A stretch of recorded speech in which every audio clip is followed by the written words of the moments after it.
So with Disney opening up the very first ride themed to Mickey Mouse early next year called Mickey and Minnie's Runaway Railway, let's dive in and discuss not only the storyline but also the attraction's layout. Up next.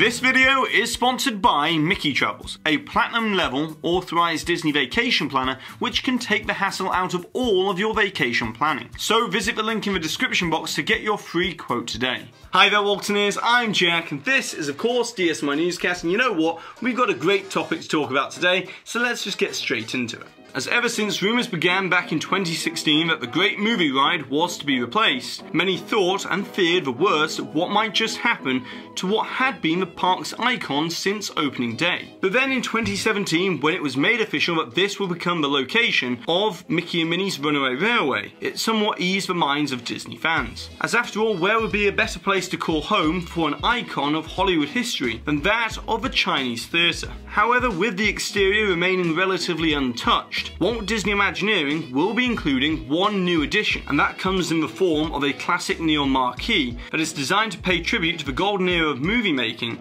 and evoke that feeling of the big Hollywood premieres of the 1920s and 30s. But up until now, despite knowing that most of the exterior will remain untouched, with the obvious exception of a few Mickey Mouse design flourishes here and there around the surrounding areas, many have come to wonder about the interior of the Great Movie Ride's queue and what exactly will survive. And now, thanks to an exclusive tour inside the attraction that was offered to a few lucky cast members by Disney Parks chairman Bob Chapek, we can now see the beautiful architecture and interior design of the Chinese theatre will still be part of this Mickey and Minnie's Runaway Railway. As with it set to open in spring of 2020, the fact that Disney has been willing to put cameras inside this portion strongly indicates that this queue area will remain intact. As we've heard from some reliable insiders that the queue will obviously be more about showcasing Mickey Mouse artifacts along with the history of the animation industry in general, but the queue will feel very similar to that of the Great Movie Ride. Whereas for the Disneyland version of Mickey and Minnie's Runaway Railway, we learnt at D23 Expo that it would be going in a completely different direction, with it better complementing the cartoonish surroundings of Toontown, as it will be found within a new facade exterior that is known as the Al Capitan Theatre, that plays off the legendary Al Capitan Theatre, but inside it will have a toontastic twist on the queue of the Walt Disney World version, as instead of actually showcasing artifacts of animation history, the Toontown Hysterical Society will put on an exhibit of costumes and props of the cartoon world within this Disneyland version, which is set to open in 2022. But now let's get back to the version at Disney's Hollywood Studios, as despite keeping most of the queue relatively the same to that of the Great Movie Ride, the big difference will happen when you enter one of two pre-show rooms, as this will be the former massive pre-show room for the Great Movie Ride, but then split into two separate theatres where you'll be invited to a premiere of a brand new Mickey Mouse short called A Perfect Picnic, but then using similar technology to that of Enchanted Tales of Belle over at Magic Kingdom. The silver screen will open up and you will step right through into the bright, colourful world of Mickey Mouse. And in actual fact, the ride layout for Mickey and Minnie's Runaway Railway will share much of the same DNA as the Great Movie Ride, as we can see here with this schematic of a former attraction, and then if we overlay this with a simplified track layout for Mickey and Minnie's Runaway Railway, you can easily see that the new attraction will be using much of the same layout. But the big difference will be that the Gangster, Indiana Jones and Tarzan areas have been reallocated for bigger show scenes. And of course the rest of the partitions and dividers from the Great Movie Ride will have been drastically altered as well, but the general direction of travel around this show building is pretty much the same. So now let's dive into what we can expect from this new attraction. As first of all, once you are on board Goofy's train, the first stop is the scene of Mickey and Minnie's Perfect Picnic, which is what is depicted in this piece of concept art here, as this will be reusing that first turn of the Great Movie Ride. And what you're seeing here in these photos will be where the previous Footlight Parade human waterfall was before. And then as you go inside the tunnel, this is where you'll find this scene of Goofy's train alongside Mickey and Minnie in their car, with both Mickey and Minnie characters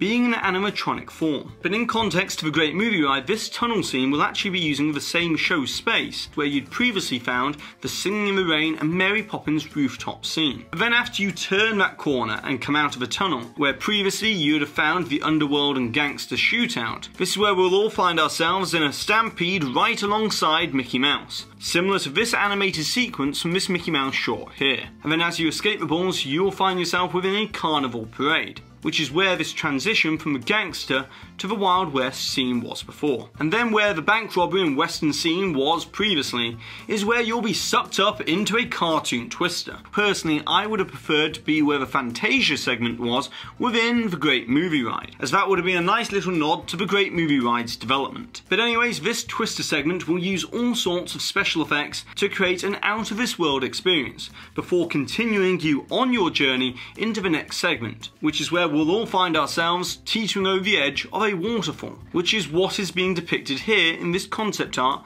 from D23 Expo in 2017. And because this whole ride system is trackless, each train caboose will be able to be separated at any point. So I'm guessing within this waterfall scene, all of the ride vehicles will now be separated. And then after this scene, you will go beyond the waterfall and suddenly find yourself within New York City, where you will enter Daisy's Dance Studio, which I can only assume the ride vehicles will dance and spin their way out into the alleyway, which is the next scene. And this is sort of the big crescendo moment within the attraction, where you will come face to face with this terrifying boiler room scene, which is recreating this moment from the Mickey Mouse shorts. And then you'll narrowly escape as if it was all a dream, and you'll return to your perfect picnic alongside Mickey and Minnie once again. Now, to be honest, this attraction does seem crazily disjointed, as you're suddenly transported from one side of a world to another, but that is the exact feeling that Walt Disney Imagineering is going for, as those are the zany, illogical, wonderfully wacky antics and transitions that you'll find within any one of the Paul Ruddish Mickey Mouse shorts that inspired this attraction. And so in conclusion, as you can see here, in this general ride layout for Mickey and Minnie's Runaway Railway, which I've compiled, this new attraction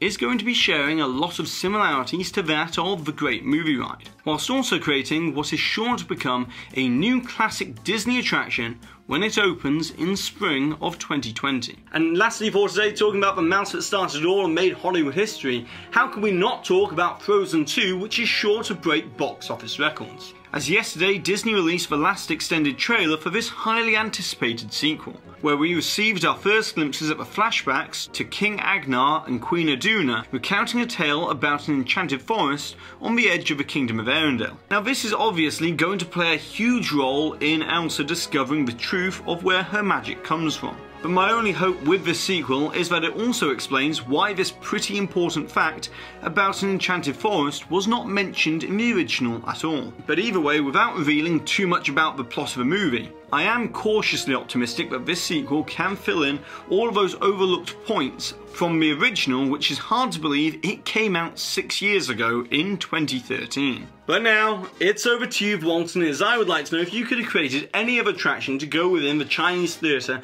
at Disney's Hollywood Studios to replace the Great Movie Ride, then what would it be and why? And if you'd have rather seen just an updated version of the Great Movie Ride, then what new types of scenes would you have included in that ride, and also the reason why for that one as well? And of course, don't forget to put the timestamp for where the hidden Mickey appeared somewhere within this video along with your suggestion or your comment to be in with a chance to win one of these official Walt Disney DSNY Newscast enamel pins. And congratulations to this Walt Disney here for winning this suggestion from a previous video where we're talking all about the big revamp coming to Spaceship Earth at Epcot. And so that's it for today, so go ahead and subscribe down below if you're new to this channel, hit that notification icon so that you always receive an update whenever we release new videos, which might not be on a Tuesday and Thursday next week, as of course we've got the Disney Skyliner opening on Sunday and Epcot Forever debuting on Tuesday, so be sure to have the notifications turned on. And also, if you've enjoyed today's video, give this video a massive thumbs up as it really does help this channel out. And I've been Jack, you've been you, and I'll see you real soon.